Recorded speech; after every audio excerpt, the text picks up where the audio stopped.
don't know what I was expecting, but it wasn't this. So you know how a couple years ago I started working on, I was going to do a video on the Seinfeld curse, the Seinfeld curse.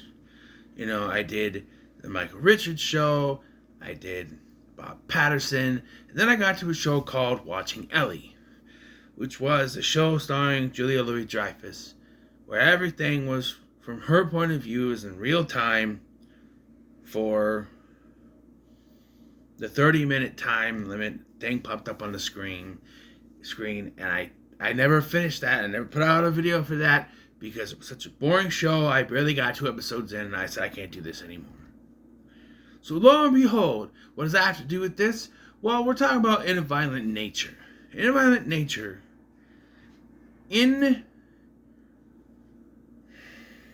on paper, should be a very simple premise. A slasher film where we follow the killer for the most part of the film.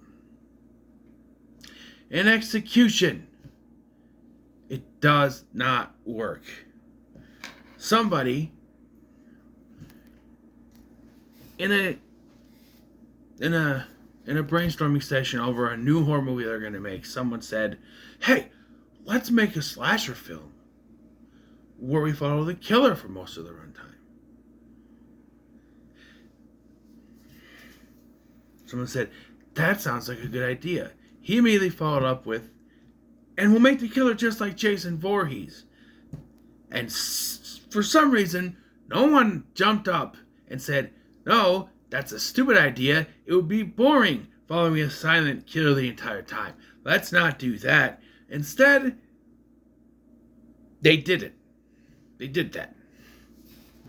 So I meant when I heard the premise for this, oh, it's a slasher film, we're following the killer the entire time, that could be interesting. Think of Behind the Mask, The Rise of Leslie Vernon, right?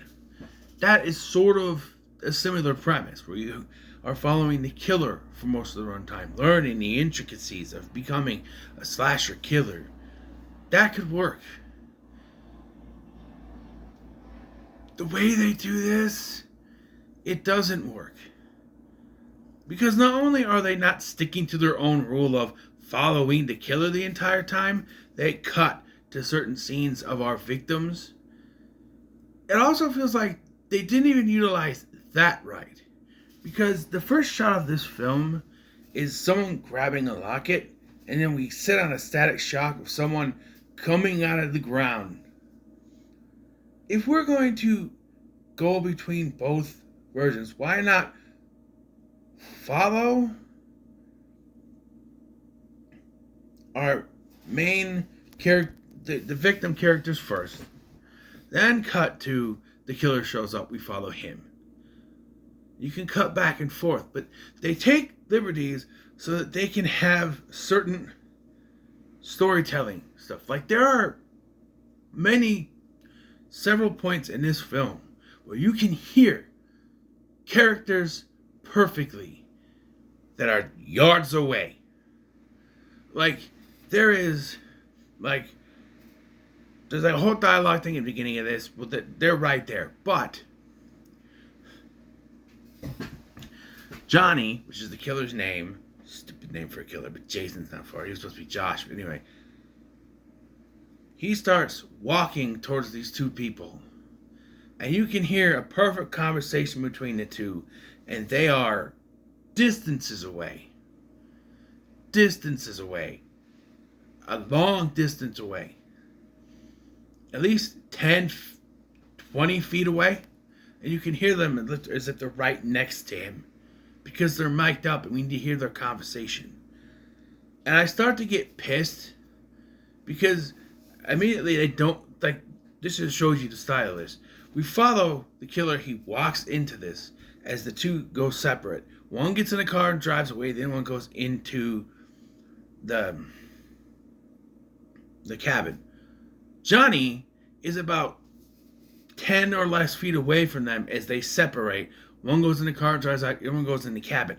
They don't fucking see him right there as they split and go into the thing. No.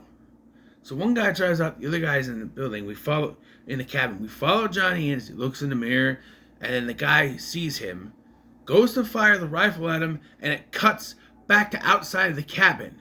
We then follow the guy running out. I mean, we see him run very, very far into the distance. Before then, we pick up with the killer and then slowly follow him as he goes after this killer. And the only reason he catches up with him is because the killer, or the victim, stepped on a bear trap that he put out there. It was all remember that. Okay, so again, I'm probably going to be in a small minority with this because of certain disabilities that I have. But I am autistic. I have Asperger's, and I have certain tics. I have my own. You see me wink or something. You hear me clear my throat.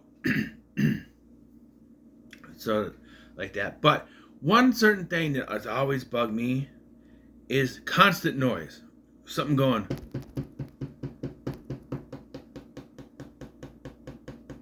After a little while, it gets annoying, and I have to stop.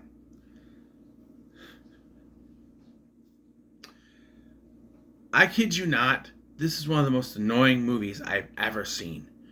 Most of the film is following this Johnny character, and all you get is him walking through the woods like this.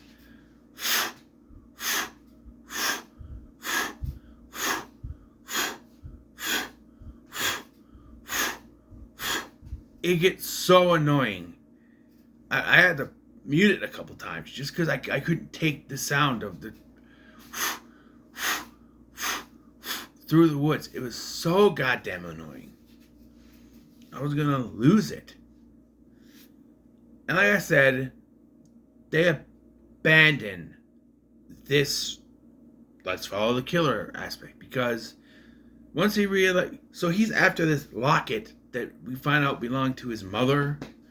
There's a whole story about how he was a kid and he was lured to this place by these people who didn't like him, and he accidentally died or something, and he got revenge. He died as a kid, but came back as an adult for some reason, and it was his mother's locket, and that's what, because the kids took it, that's what brought him back to life. I don't care.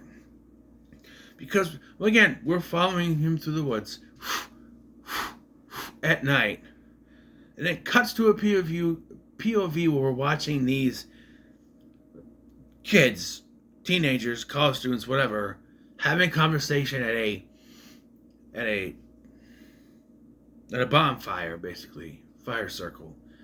But it camera kind of circles this whole campfire thing, and I'm sitting here going, what happened to the POV of the killer? Because there's no way he's walking around in a circle doing this. There are several times in this film where it cuts away from the killer so that we can have a POV and get some exposition. There's a point where it would have been a cool point of view where the killer, like Jason Voorhees, walks into the water.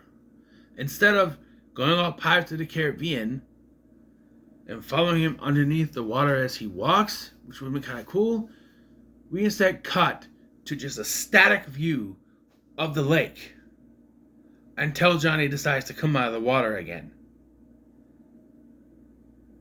I am sitting here going, what are we doing?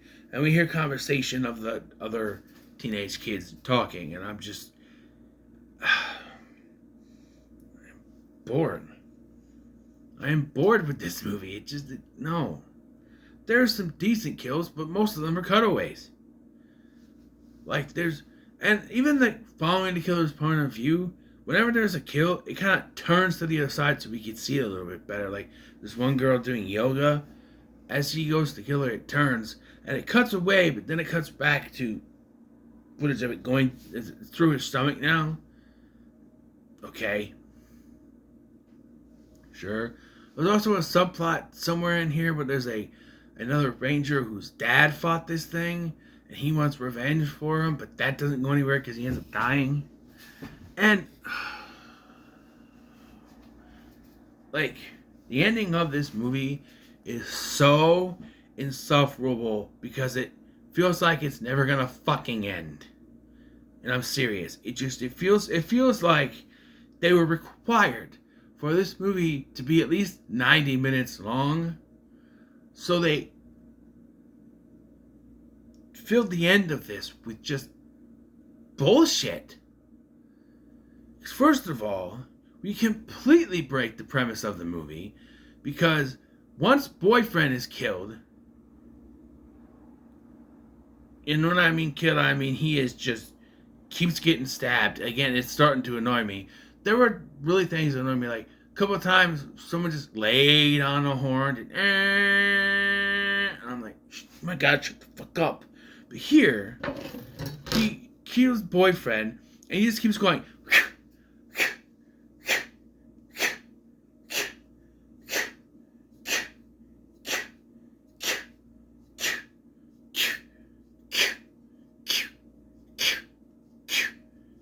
I kid you not, it keeps going. Because there's no score in this film. So every sound in this has to be an ambient sound. Has to be something in the woods, like the walking, or car horns, or other noises. Like, excuse me, not that kind of noise. Like chirping of birds or crickets or something. And why do we need the constant sound of him stabbing boyfriend? So that we can switch point of views to Final Girl. And this is where we would follow the Final Girl as she defeats the slasher killer, right? Wrong. Wrong. She decides, after standing there for about 11 hours, to hang the locket. She had the locket, the one that he was after, on a gas can. Don't use the gas can to set him on fire. Now just hang the locket on the gas can and then run the fuck off. And then we cut to morning. She apparently hurt herself, hurt her leg on something. She runs out onto the road where she hails down this car, this lady, who decides she's going to take her to the hospital. Okay, this is where you should end the movie, right? As they drive off, you see the killer walk out of the woods. And you cut to credits. No, like I said, I think they were required to get this thing to a half hour. So now, we get in a car and we're driving. And this lady starts to tell the story of her brother, who was a park ranger, who had an encounter with a bear. And as she's talking, you start to think, well, maybe this was supposed to be Johnny. But the more you listen to this woman's nonsensical bullshit story, the more you start to realize, no, it's just a story about a bear and this means nothing to the overall plot. And then the final girl, Chris is her name, I think, starts to pass out from blood loss, and the woman stops the car. Then Chris wakes up and says, don't stop. So I need to put some pressure on this so you're not bleeding. And then she looks out into the woods, Chris does, to make sure that she's not following her. We slowly go back into the woods and very slowly pan to the gas can, and we see that the locket is no longer there. Then we find the end. Yeah. Then there's credits. But, good God, I'm sitting here going, end. Just end already. Why are we listening to this lady's story about a fucking bear? Why is this movie still going? For all intents and purposes, if I was doing this movie, the movie would end. First of all, I'd have a freaking climax instead of her just running off. I'm sorry, I got itch. Instead of her just running off and not fighting this killer, I'd have a climax. Maybe she tries to stab him or something. There's no climax. There's no climax with this final girl. She runs off. If we're going to do that, fine. She runs off. She hails down this car. She gets in. She drives off. And like I said, we see the killer stumble onto the road. Cut to credits. Right? Do it that way. And I feel like that, okay, they were pretty much required to get this to 90 minutes. That's what I'm assuming. But they didn't have a climax because, and I've already looked this up, they're already setting up a sequel. There's going to be a sequel. Yeah, no thank you. Oh, but you said that about Winnie the Pooh, Blood and Honey, and you still reviewed that sequel. Yeah, well, you know, I'm a completionist. I have to do that. So, yeah, if they do another one, I don't think the execution was right. If you're going to follow a slasher killer, do something akin to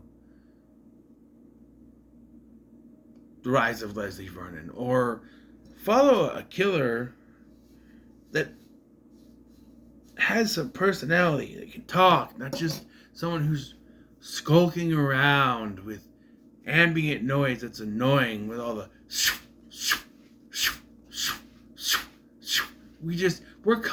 most of this film is just following a back point of view of the killer just walking through the woods for most of the runtime.